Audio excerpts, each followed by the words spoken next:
Hey, it's Jim in the shop. Tuesday, it's around the 27th or something like that of February. Had one guy just post comment there asking about throwing a Stihl bar on different saws. So there's a couple of options. You need to know what the diameter of your bar studs are on the 7310 as well as your Huskies. Normally it's 9 millimeters. And then if you're gonna go for some of these adapters like Canon Bar Works, that's who makes these ones, you also need to know the distance center to center. And so for the Husky 372, it's 44 mils. For the Echo 7310, I believe it's 41. Canon Bar Works or CBW, I'll put a link in. But anyway, they have most of those shown on there, so you just need to basically go through and pick what you're after.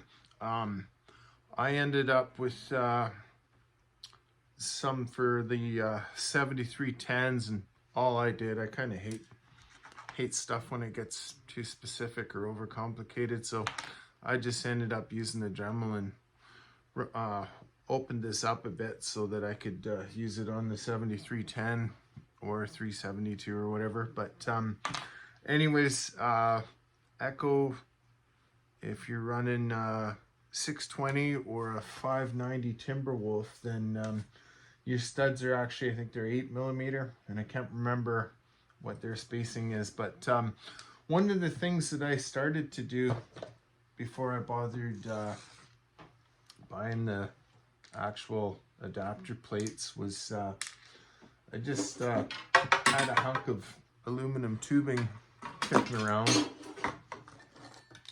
And so the Stihl is about 12 millimeters or maybe a hair more. Let's just double check here. Yeah, somewhere around, right around 12. So 12 millimeters is just a little smaller than half an inch. And I believe that's probably what this tubing was, is about a half an inch. Yeah, it's 12 and a half millimeters. And then on the inside of the diameter of that, it's like 8.9 millimeters. So you can get it to slide on there. I just end up doing a little plumbing around the house, so had one of these nice tubing cutters. They work pretty good. Gives you a pretty nice cut, but the only thing that's tricky is you want to make sure that this little spacer you cut is actually narrower than the bar.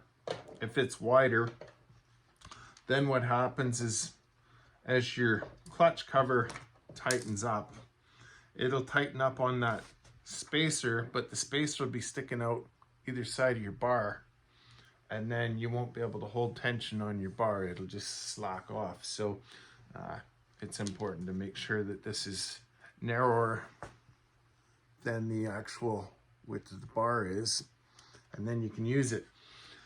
And then the only other thing is just if you're going to do it that way, that's aluminum, so it is a little bit soft. And then I just take a pair of decent pliers and give it a bit of a pinch to squash it down on there, and that makes it the 12 millimeters that I need for this, basically. And they're pretty close anyway. And then you can tighten that up on there. So there's the right way, and then there's the use what you got way. So either one of those will get you by. You know, I've cut a fair bit of firewood and stuff with these. like I said, they'll get you by.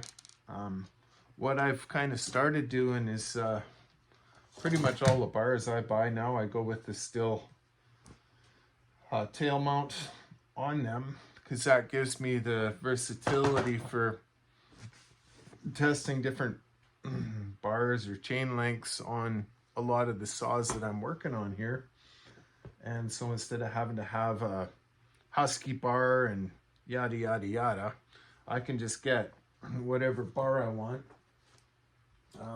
like a lot of those Oregon Versacuts in the Stihl tail mount, and then just have a couple of these adapter plates around and put them on there, and I'm good to go. So that is one thing that I found pretty handy, is that part of it.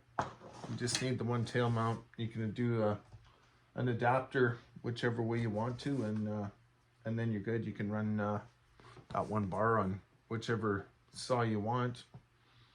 So guess that's about all I got. Sorry for rattling on there. Have a good one.